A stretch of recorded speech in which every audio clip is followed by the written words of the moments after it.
Assalamu alaikum wa rahmatullahi ta'ala wa barakatuh. Bienvenue dans notre cours de la première leçon de Nouraniya simple et explicité.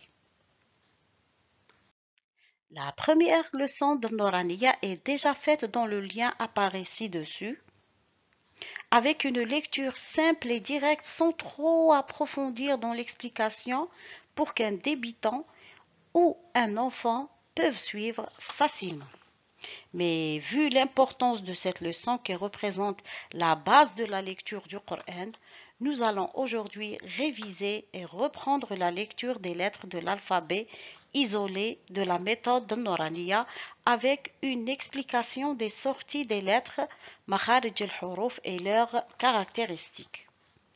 Il faut parfaire la prononciation en respectant le son de chaque lettre, la mélodie, le rythme et la prononciation des lettres emphatiques et les lettres amincies. الحروف المفخمة والحروف المرققة.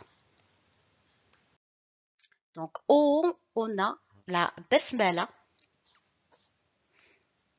La couleur verte représente le numéro de la leçon et la couleur rouge représente le titre de la leçon. Pour la basmala, il faut bien prononcer le son de chaque lettre vocalisée.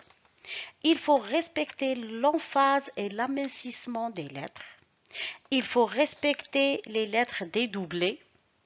Les lettres dédoublées, الحروف المشددة, là où on a une shadda, on a le lam et le ra. Respecter la terminaison et la fin de la basmala.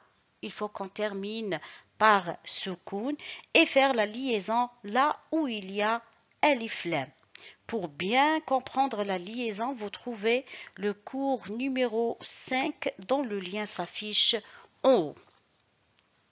Donc tout d'abord, je vais faire la liaison. J'enlève alif lam parce que alif lam est suivi d'une lettre solaire, harf shamsi, et je relie le mim avec le lam. Aussi, j'enlève alif lam pour la même raison et je relie le ha avec le ra. Aussi, j'enlève alif lam et je relie le noun avec le ra. Il faut prendre en considération le lam de Allah ici, il est aminci parce qu'il est précédé d'une kasra. Je dis bismillahi et non pas bismillah. Et le ra ici, il est emphatique parce qu'il porte une fatha. Et je dis Bismillahirrahmanirrahim. Je dis pas Bismillah Rahman Rahim.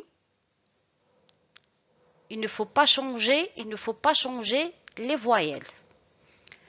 Bismillahirrahmanirrahim. Avec la couleur verte, c'est la première leçon. Aussi, je fais la liaison, mais maintenant, nous avons L suivi d'une lettre lunaire, harf qamari. Donc, j'enlève que le alif et j'attache le sin avec le lam. Et je dis ad-darsul awwal. Ad-darsul awwal. Ad-darsul awwal. Première leçon. Aussi, ici, je fais mes liaisons et je lis. حروف الهجاء المفردة. La terminaison ici, on a un ta marbota ou ta du féminin, donc ce ta se transforme à ha avec soukoun. Et je dis, et aussi là où il y a voyelle longue, il faut prolonger 2 temps. حروف الهجاء المفردة. حروف الهجاء المفردة. Je relis dès le début.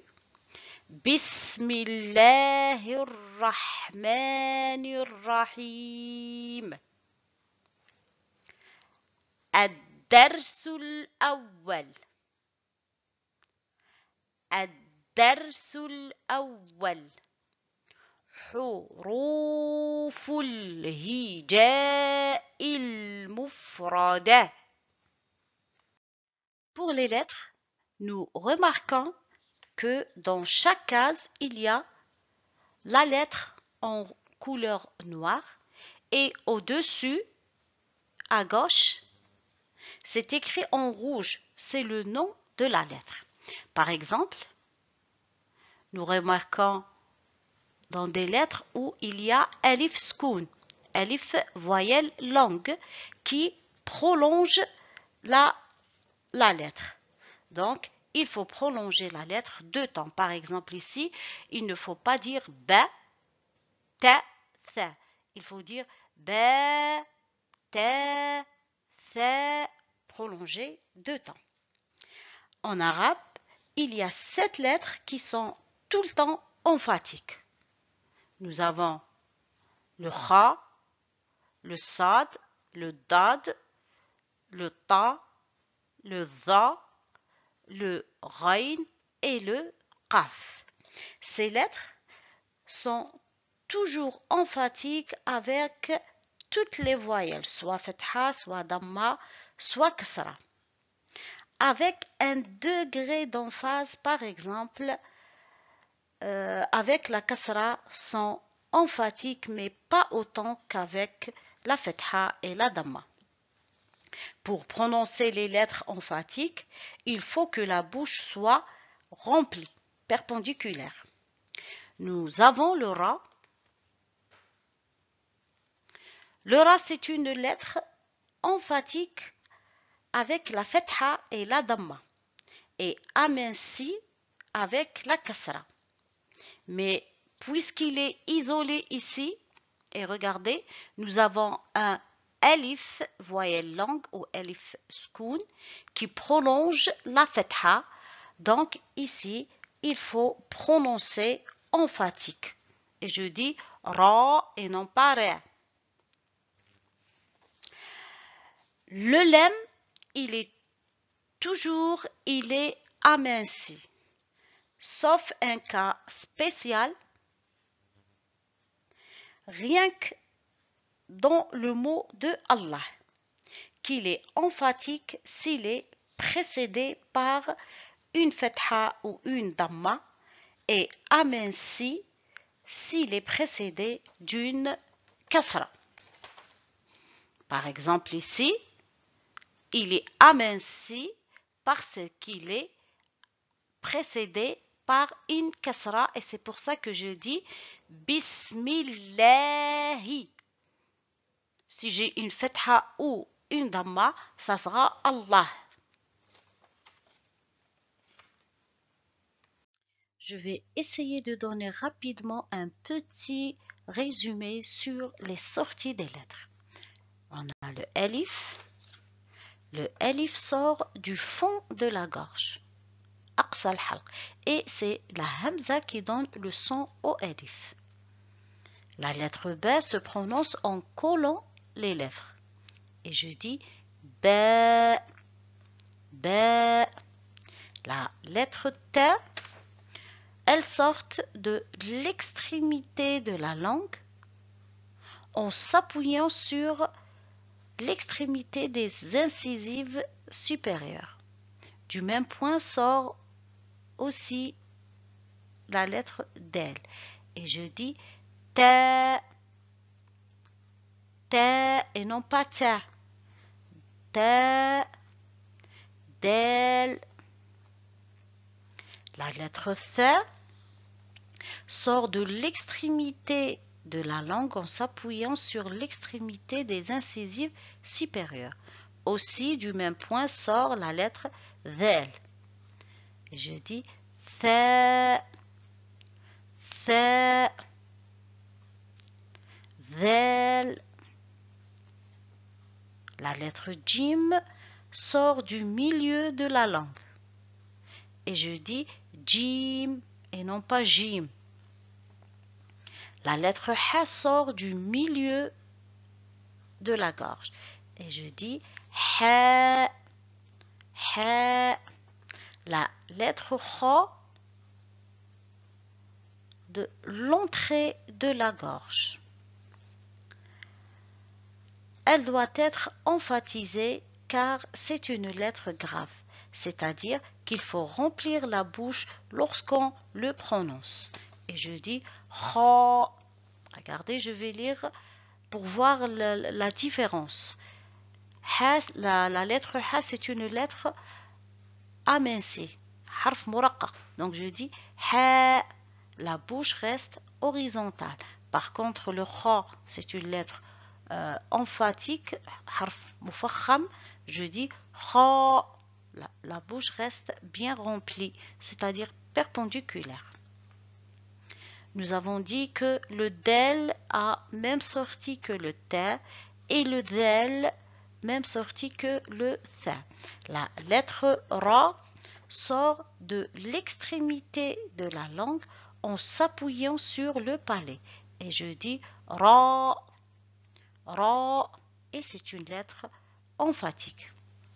La lettre za, il faut coller l'extrémité de la langue aux incisives inférieures. Même sortie que le sin et le sad. Le sin et le sad. Et je dis za, sin, sad, sad. Le sad, il est emphatique. La lettre shin, cette lettre sort du milieu de la langue. Il faut s'appuyer sur le milieu du palais. Et je dis shin, shin. Et la lettre dad, pour prononcer cette lettre, il faut que les côtés de la langue s'appuient sur les molaires supérieurs. Et je dis dad, dad. Et le dad, c'est une lettre emphatique. Je vais essayer de lire et répéter après moi.